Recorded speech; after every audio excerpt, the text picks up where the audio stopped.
Appreciate everybody coming out in the interest of time. And some of our colleagues are probably still filming their way around or making it toward the hub. So we'll go ahead and get going. And you know, this is valuable time for everybody. But we are really, really excited to have Dana and Scott here with us. I'll tell you more about them in just a second. But we got a sneak preview of what Dana and Scott have been working on last night. And I'll tell you, it set my mind spinning well into the wee hours and again this morning. So I'm excited to see what I pick up a little bit differently this time around. I'll let them tell you a little more about themselves and what they've been working on. But suffice it to say, I've known Dana for, gosh, almost 10 years. Is that right? And I've really enjoyed watching her change the world in a number of ways. She started one of the first and probably the most prominent and well-known Twitter community for healthcare, social media aficionados and experts and the like. Was one of the early pioneers in helping hospitals get online and start communicating directly with patients. Day job still in healthcare, but today she and her fiance Scott are here to talk about building their own medical devices, which is incredibly interesting and exciting as it sounds. And so as we start to think through what does the new Sibley look like, what does telemetry look like, Chris was just talking about how do we weave medical devices more into the healthcare fabric, the fabric of healthcare, to use your phrase. We also know that folks are carrying around Fitbits and connected fitness gadgets. And as these things start to merge, what does that look like? What does it start to look like when patients are able to collect more data about themselves and know more about themselves than their providers might know at any given time? I find it a really exciting and really disruptive idea, and I'm really, really glad they traveled all the way from Seattle. They brought the ring with them. Thank you. Sorry about that. So with that, without further ado, I'm going to turn it over to Dana. Thank you. Well, thank you guys so much for having me here. Like Nick said, I work in healthcare as my day job. I'm not here as my day job. I'm here as myself as a patient. I've had type 1 diabetes for 12 years. Turn your mic on. I think it's on. Yeah, it's on. Okay. You don't just need to. It's not picking it up. Any better? Go, Scott. Does that help me turn it on? Better? Awesome. So like I said, my name is Dana Lewis. My fiance Scott is here with me, and we are talking about building our own medical devices. Obviously, my focus is around diabetes because I've had type 1 diabetes for 12 years.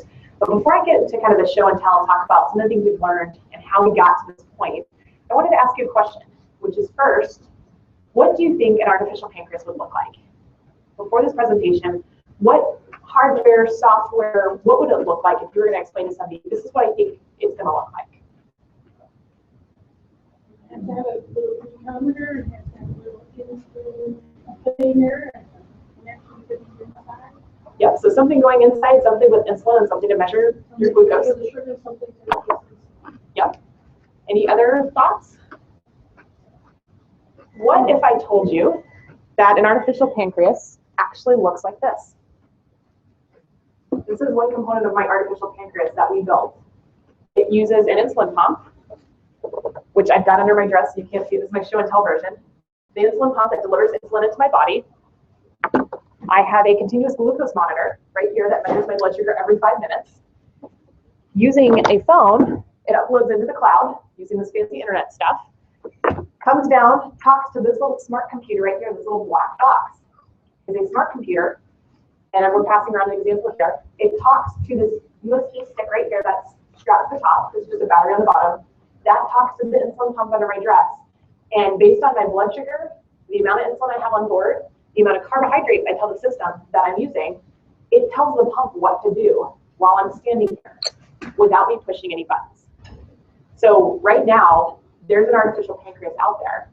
How do you take it? I have a manual interface that I put in. And how often do you have to do that if you're getting it 5 minutes? So my blood sugar is automatically measured after 5 minutes. I only put carbs in when I eat them. So if I sit down to do a meal, a snack, or I juice or something, I would put it in. And I'll show that in a second. But I just wanted to point out here that it's not rocket science. It's not 5 years away. It's right here in my pocket. I'm probably the first person traveling across the country with it, but there's several clinical trials of artificial pancreases out there.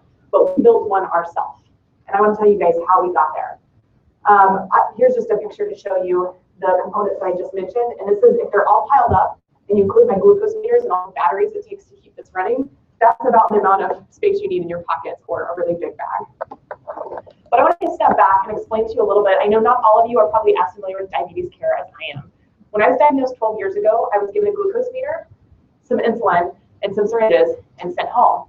I was told to eat 60 carbs every meal, breakfast, lunch, and dinner. On the weekends, when I wanted to sleep in because I was a teenager, I didn't get to. I had to wake up, eat the 60 carbs, do my insulin for the morning, then I could go back to sleep.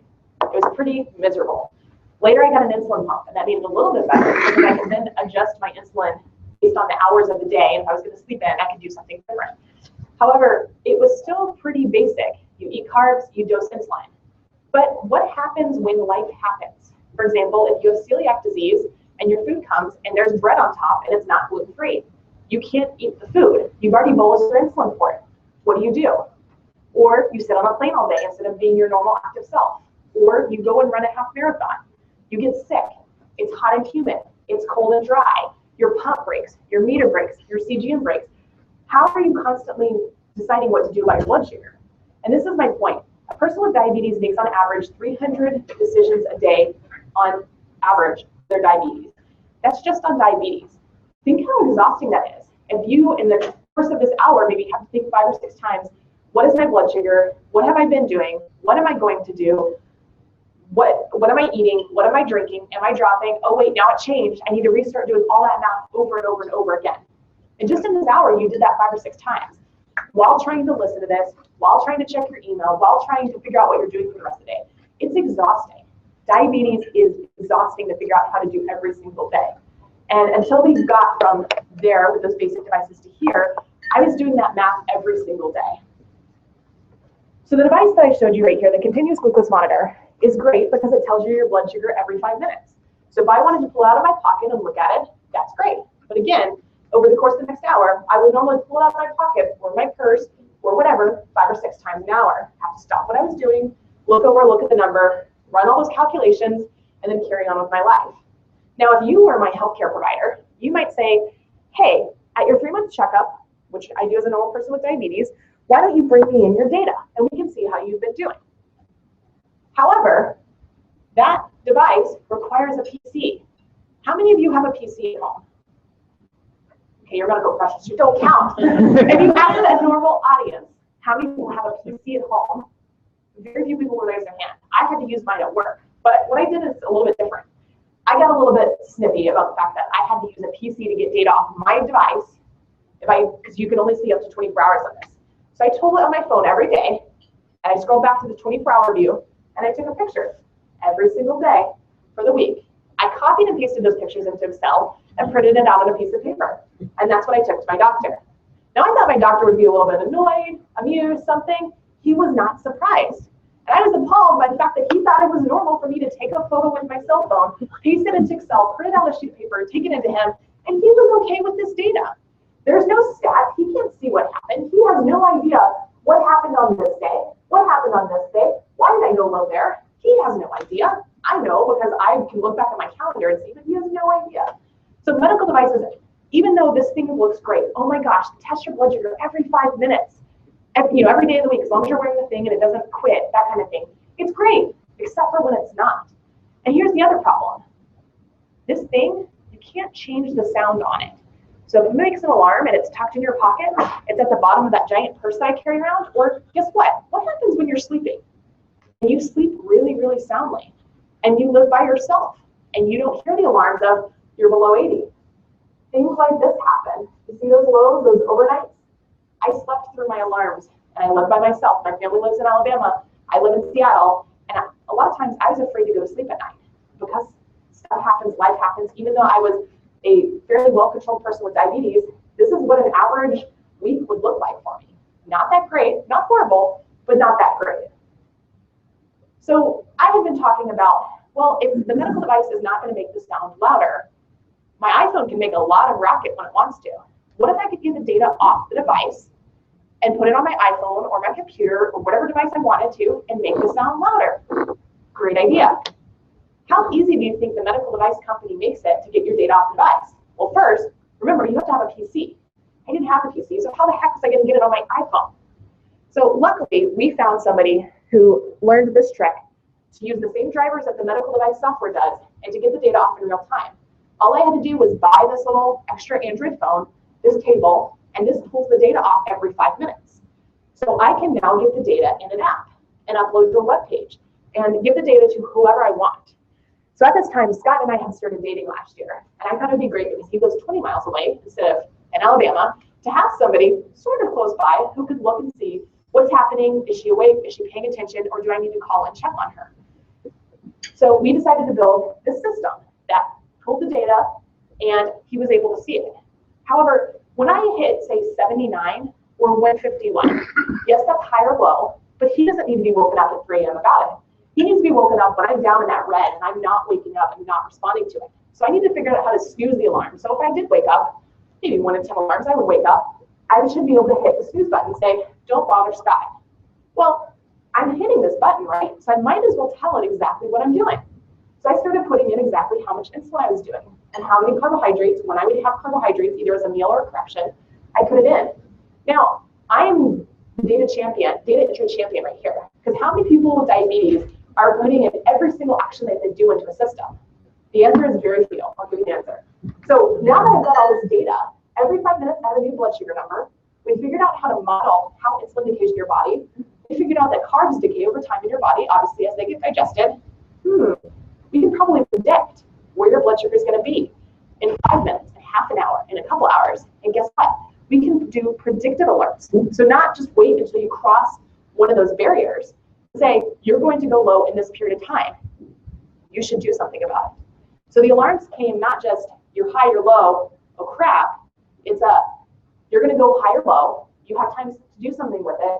And here's what you're going to do. And so you can see right here, it says no action. But a lot of times, this system, either on my web interface or on my smartwatch here, will tell me you need to take action. And it'll give me a precise recommendation. You need 0.1 units of insulin. You need 4 carbs. You need to reduce your insulin for half an hour, and you'll completely prevent a low. So we built this system called DIYPS, or the Do-It-Yourself Pancreas System. And as you can imagine, it runs this math every 5 minutes. So when I'm not looking at my blood sugar numbers, it's watching, it's running the math. I don't have to worry about it. And if I need to pay attention, it's going to push an alert to me, and I'm going to be able to take action with it. So again, the beauty of the system is that, one, it wakes me up at night. Awesome. Well, not awesome. I like to sleep. But if I needed to wake up because my blood sugar was in a dangerous situation, it would wake me up. If not, it'll wake him up. He'll call me, and that'll wake me up.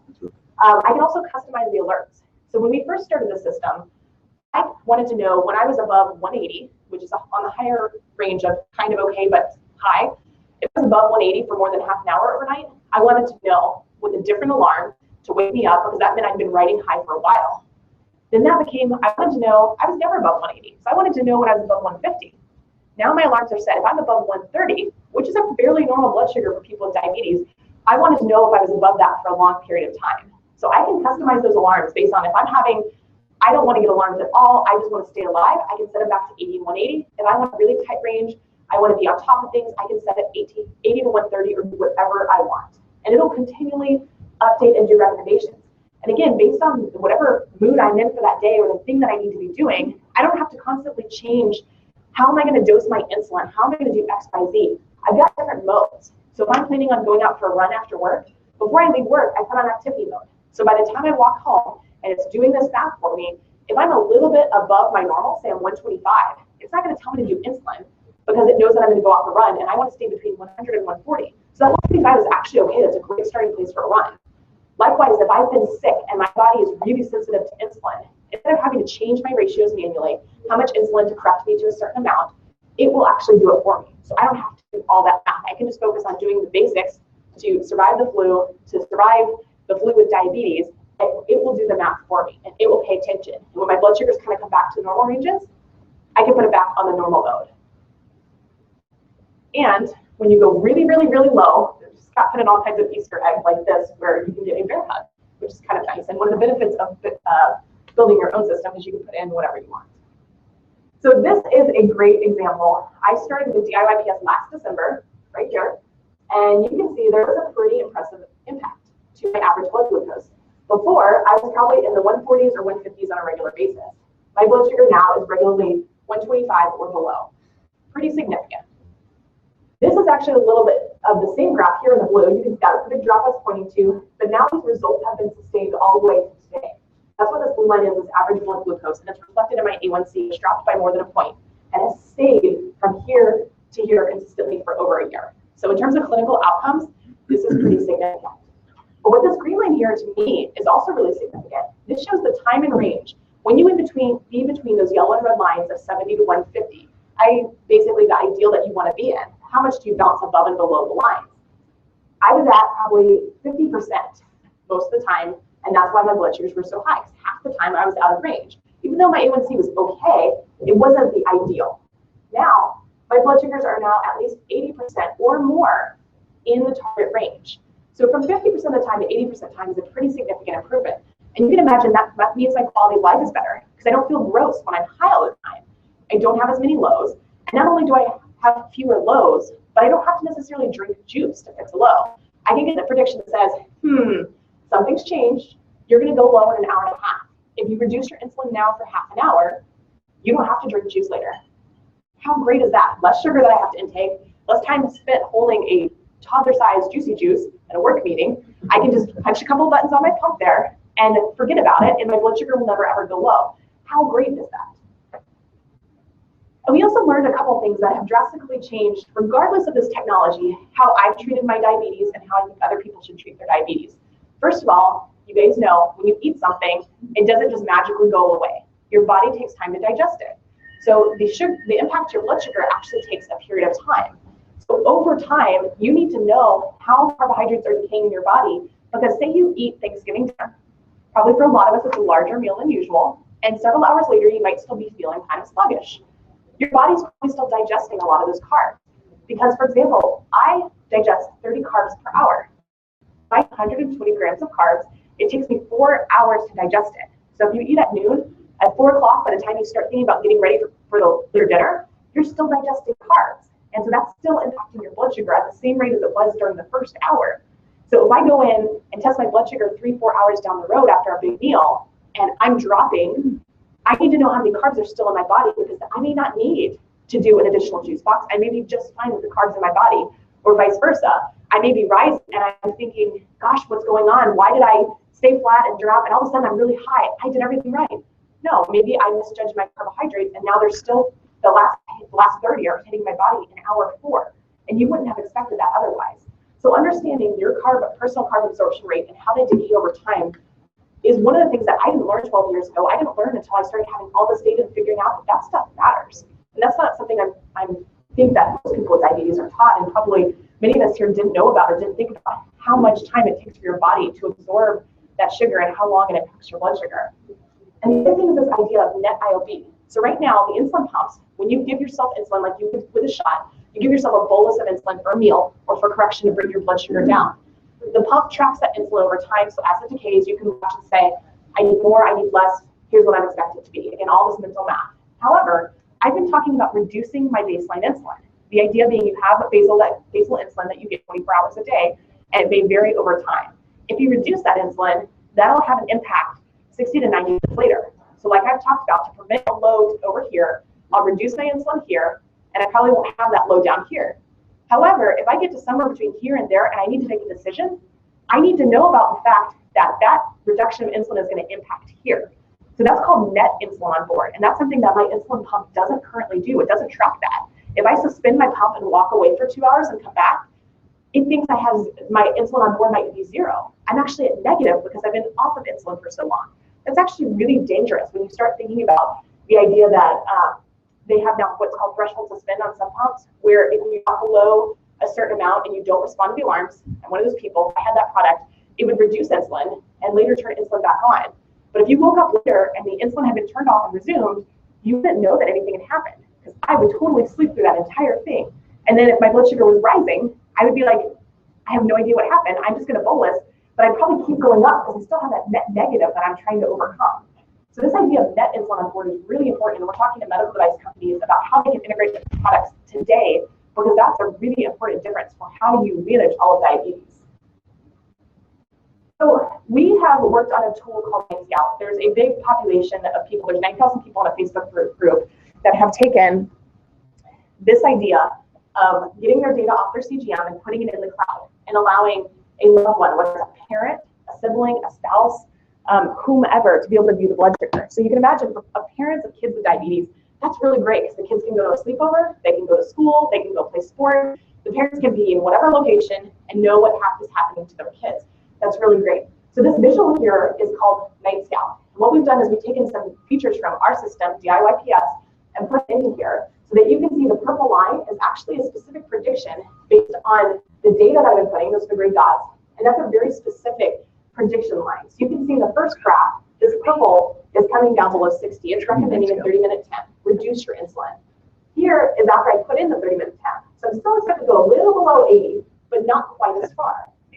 And this, you can see that I did drop below 80 and I started to go low, so I ended up, in this case, doing 10 grams of carbohydrates. You can see how it's projecting me to come up and be flat. And this is the end result. I was dropping low, I did go low, I had the carbs, and I came up and I flattened out right at 100. So instead of having a crazy low and a crazy rebound, this system helped me visualize, here's what's gonna happen. I put in my treatments, here's what's gonna be the outcome. And you can match and say, yes, that's what's happened. So it prevents a lot of less optimal things from happening. But this visualization is a really cool tool that you can't get right now unless you use this system. So one of the things that we're doing is taking some of the learnings from our tools and putting them back into things that are being used by a wider community like NightScout. So one of the other things that we think we can do with the system, we obviously have a lot of great data. I've been entering my carbs, my insulin, my exercise, everything into this system for over a year. And we figured out that we could probably reverse figure out the insulin activity, carb absorption rates, and my insulin sensitivity factor and my insulin to carb ratios. Which means when you're diagnosed as a person with diabetes 12 years ago, you're told you need this unit of insulin to deal with a certain number of carbs. And you need this unit of insulin to correct your blood sugar by this number of points. Now, guess how many times over the past 12 years I have changed my ratios? Any guesses? Constantly? Anybody have a number? How about 0? I was 14 when I was diagnosed.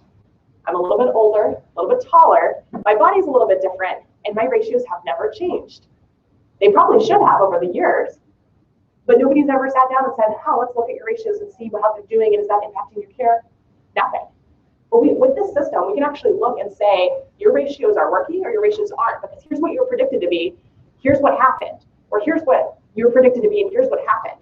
Your ratios are on target or not. Let's use this system to tweak them and then model and see if that's going to get you closer to what was expected and what actually happened. We also think that we could do some kind of recommendation to say your basal rates, the baseline of insulin that you need, is wrong. You should be changing that, or you need to tweak it. And a perfect example, which I'll show in a second here, is that after we close the loop, and we had the full closed loop artificial pancreas system running, you can see right here that I had a spike around 2 a.m. And this happened the first 3 or 4 days. And I realized that because I was regularly spiking up and the system was trying to give me more insulin, I needed to change my basal rate back around midnight to give me more insulin between midnight and 2 a.m. But until I had the system to look at, I wouldn't necessarily know that, because you need the data, you need the visualization, you need all these tools to be able to do that. Otherwise, you're just constantly guessing. And guess what? When you make 300 decisions a day about diabetes, guess how often you want to spend looking at the basics and saying, I wonder if my ratios are right today? Not a lot of time. So this tool can potentially help with that. So we gave a presentation 3 weeks ago where we were talking about all the things we were doing, what we've learned in the past year, and kind of what was next. We made this bold claim that we were going to close the loop and have an artificial pancreas system running by August 1st, which happens to be our wedding date. And last week, we actually managed to close the loop. And that's what I was showing you here, all these different components. And this is essentially what I carry in my bag, in addition to the CGM and the phone uploader, because see, the data goes to the cloud, talks to DIYPS, comes and talks to the smart computer, pushes it to the USB, which talks to my pump, writes commands, and it talks back, and the loop in the system continues. So that's why we say that closing the loop, which means there's no human, I could, but I don't have to right now or overnight making decisions for me. And so that's what's visualized right here. And this is some examples of what my blood sugars have done in the past week. And I wanted to point out what is the cost of this artificial pancreas. It's not nothing, but it's not super cost prohibitive for me to have done it myself. I do want to point out diabetes is expensive. So here's the equipment it takes to have an artificial pancreas. From here out, the stuff I already own. It's my insulin pump, the pump sites that I change every 3 days, the insulin, backup syringes, my continuous glucose monitor, my glucose meter, test strips from anywhere between 3 or 4 to 12 a day, and extra backup batteries. So what I bought for this system was that USB stick, $35, That little black box is a smart computer, $60 on Amazon, comes 2 days with Prime. Android uploader phone was $150.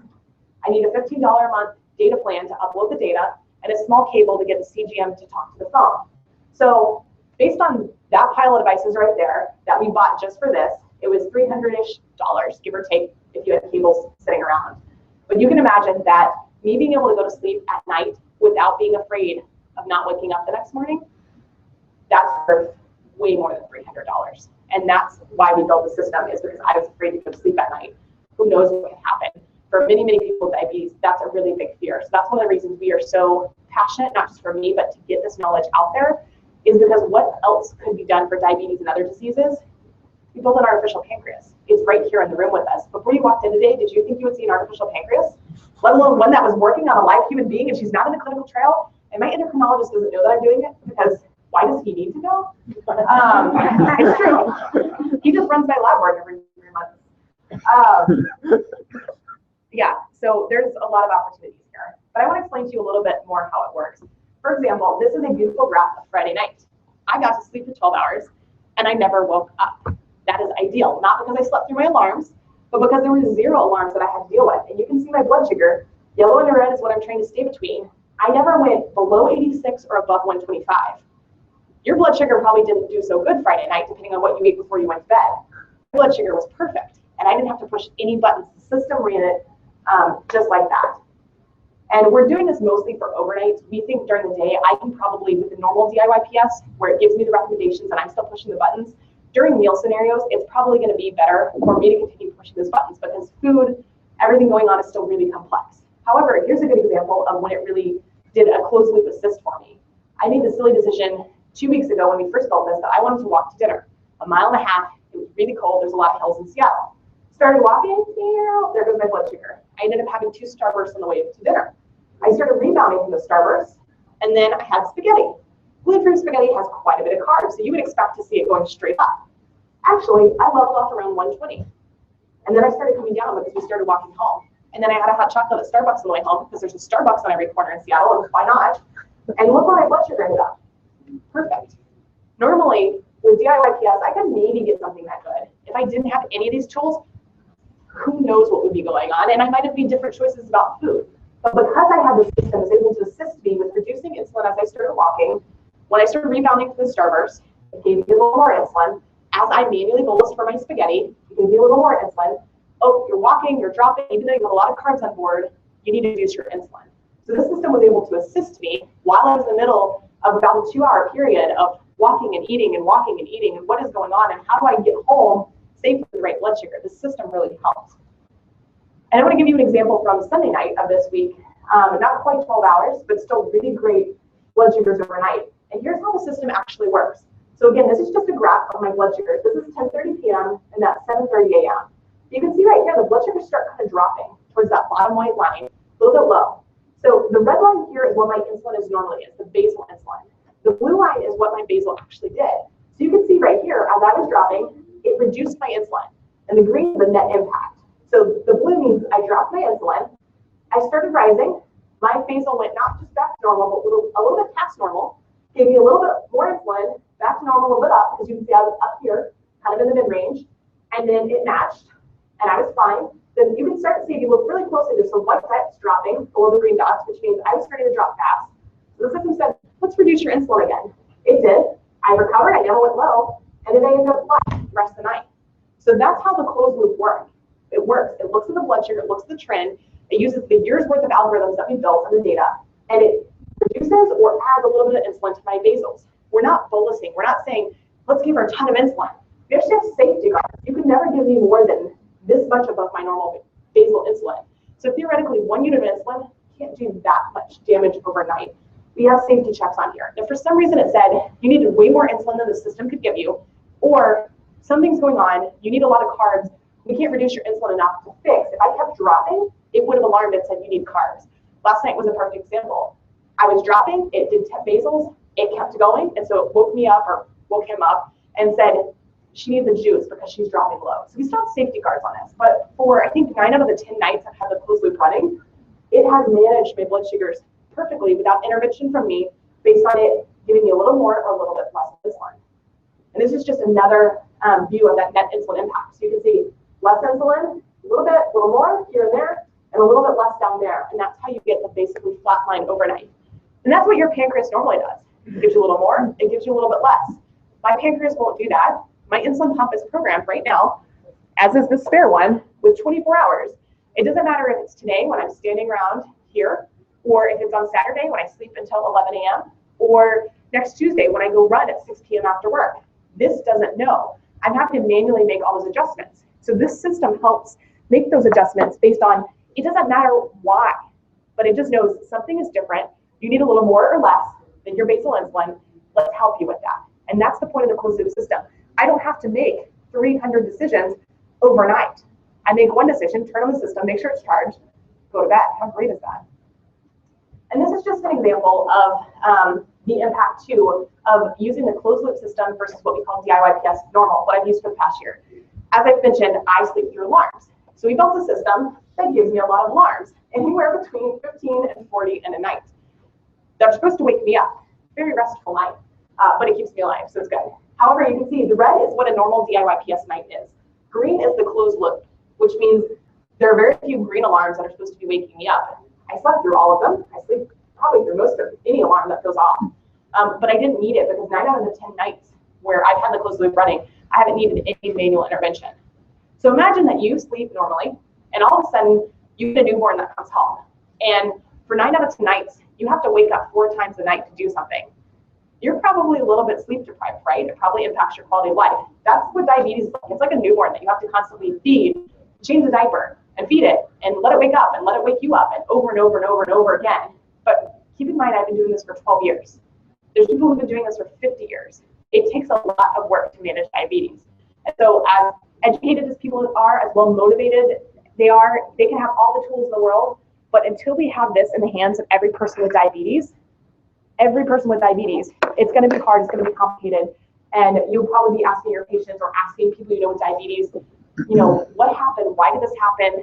Why are your numbers this way? Which, by the way, it's nobody's fault that they got diabetes. The best thing you can do is get the data, test your blood sugar or have a CGM, and take action. For me, the only problem is if I refuse to take action because I just get so tired that I don't want to do it. That to me is the sign of failure. Me choosing to eat a cupcake or running a half marathon or anything that I would choose to do is fine as long as I have data and can take smart actions as a result. That's the important part of diabetes, is having the data. I want to show a couple more results from the system. So like I said, I showed you that graph where my blood sugar improved significantly. I said it's probably in the 120s. For a month on just DIYPS, my average glucose is 125. Pretty great. Time in range, 76%. Not too bad compared to the 50% where I was before. However, on closed loop, after just 1 week, my average blood sugar was 112. And if you think that's still a little bit high, keep in mind that as a safety margin, we targeted 115, which is perfectly in range and way, way safe for a person with diabetes overnight. And my time in range after 1 week went up to 83%. Just 1 week of closed loop has been really, really significant for me. So I just want to challenge you guys to think. I did this with money out of my pocket. We bought these devices off of Amazon. This is the existing medical equipment that I already had as my diabetes treatment, and we were able to build an artificial pancreas. About a year for the other system and about 2 weeks to actually close the loop and make this work and test it. What else could patients do if we had the partnership with hospitals, with doctors, with tech companies, or medical device? What else could we do? How fast could we make medical device innovation, healthcare move faster, get to a different quality of care than if we just gave people this and said, good luck, come in, I'll download your data and the PC and you can look at it again in 3 months, but you can't look at your data in the between time because this sucks. It's great, it'll give you your data for 5 minutes, but it's not gonna wake you up at night, so good luck, I hope you wake up in the morning. That's the message that I get from the medical industry, not you guys, not my doctor, but in general, that's the message I get right now. Well, you can't hear the alarms, then you need to put it in the glass, change. I did that, it didn't work. You need to put it on an app that will make noise if it, like an earthquake goes off. That doesn't work either. So what am I supposed to do? Just wing it, cross my fingers? I'm lucky I'm getting married, but for 12 years, I've had to deal with this on my own and live by myself and hope that I'm gonna wake up in the morning. For many people, that's not ideal, that's not the option. So just think how far we can go. And I want to point out, again, we've learned a lot of this stuff that's not just about the technology, but about how we treat diabetes. So I would challenge you guys to think, especially if you work directly with patients, do they know their carbohydrate absorption rate? Do you know your carbohydrate absorption rate and how long it takes you to digest Thanksgiving dinner or any other meal? And think about your devices. You think that this insulin pump is great. First of all, this has not changed in 12 years. I think they changed the color of the buttons. It's a little bit purple, but the basic technology of it giving out insulin has not changed. This concept of net IOB, people have probably thought of it before, but it's not in this device, and it should be, and it should have been there 12 years ago. So what devices are we using in the hospital or your day-to-day medical care that has a missing piece like that? That's kind of scary for me to think about. But the biggest thing that we've learned using the closed loop is that you can control overnight use for the most part solely using minute adjustments of insulin. Remember, I didn't give myself a lot more, a lot less.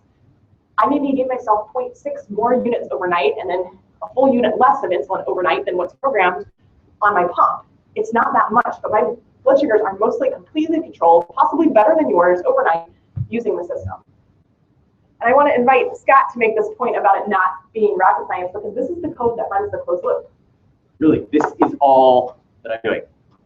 It's a really simple if-then-else statement. If your blood sugar is high, calculate what's necessary to bring it down. If high is this one. If it's high, calculate what's necessary as a temp basal rate over 30 minutes to bring it down. If it's low, calculate what's necessary to bring it up. If it's right around target, then cancel anything that you were doing. This stuff, artificial pancreas research uses really complicated math, and they try to model the human body like it's a rocket ship, like it's going to the moon. That works great in the vacuum of space when you can actually model the whole system using physics. You can't really do that for the human body. So the approach that we took, and it works really well for overnight, is simply to react to what's really happening, use some really simple algorithms to nudge the sugars back into where they belong. It's not rocket science. It can be done, and this isn't that complicated. So I wanted to point out, what can we do now that we've closed the loop? We're obviously not going to stop. We're going to keep going and making our system better, talking with the medical device companies about how they can integrate this into their product. They're already doing that, but it's 5 years away from market. I sure as heck am not spending 5 years of nights worrying about going to bed. I'm going to be using the system until whatever comes out in the market. But like I said, we also think we can calculate the insulin activity and carb absorption rates. So how great would it be is if you had a patient who's newly diagnosed with diabetes, outpatient or in the hospital, and you sent them home with an insulin pump in this setup and said, all you need to do is just let it run and then enter when you eat something, how many carbs, and then see what happens. And then come back in a week and look at that graph and say, your ratios are spot on, it's perfect, you're good to go. Or these aren't quite right, let's tweak them. Again, I was sent home 12 years ago with these numbers. When was the last time somebody sat down and looked at them and said, are they on par or not? And it's probably because there's not a lot of tools to actually do it. It takes a lot of work to look at that printout on Excel that I took screenshots of the screen with my phone for my doctor to look and say, oh, I think it's your ratios, or I think it's you're just having a bad week, or whatever. But we think that you could actually use this tool to do this regularly as a clinician for your patients. And again, actually figure out when to change the basal rate. So if somebody had diabetes for a long time and they came in, they were going to be a new patient, you can sit down and say, hey, as part of our new patient checkup, we're going to have you run this for a week, you put in your carbs, and let's look and make sure that your basal rates are aligned on base what your body needs. And we're going to look at it again in 6 months and a year, because your body changes, stuff changes, you're running a marathon, you're not running a marathon. You need to be able to adjust these things, and you don't have to think about it 300 times a day. How great would it be for you guys to have clinical tools like this? And this is just diabetes. What else could you do with a Fitbit or with another wearable or a medical device that you could get the data off in real time and do so much more? Chances are, unless you're living with the condition, you may not know what's possible. But ask your patients, what could you do if you had access to your data and you didn't need the hospital's PC to do it? What if you could get it in real time? What if you just needed a different data source? What if there's already a tool out there for another disease? What could we do? And so that's kind of my challenge to you, to go away and think about what all could you do for your patients, or even just ask patients. You don't have to do it. Again, my endocrinologist does not know that I'm doing this. He orders my lab work for my A1C and writes me prescriptions. And he knows that I use the CGM and a pump, and that's it. When I went in 6 months ago and I tried to tell him about the system, we were, hey, look, it tells me what to do. Look at the great results I've got. He's like, that's great. What other prescriptions do you need? And that was all. So I don't really have a lot of motivation to email him on my medical chart and say, hey, guess what? I have an artificial pancreas. Isn't it cool? He's going to say, yeah, sure. I mean, what's he going to do? He can't give it to his patients. So there's not really any point in having a conversation about it. But imagine what he could do if he had talked to me a year ago. He might have helped us get here faster. He might not have, but you never know what you can do until you talk to patients. And so with that, I know we've got about 15 minutes. I'd love to get feedback or answer any questions of things that came to mind while we shared this. Thank you.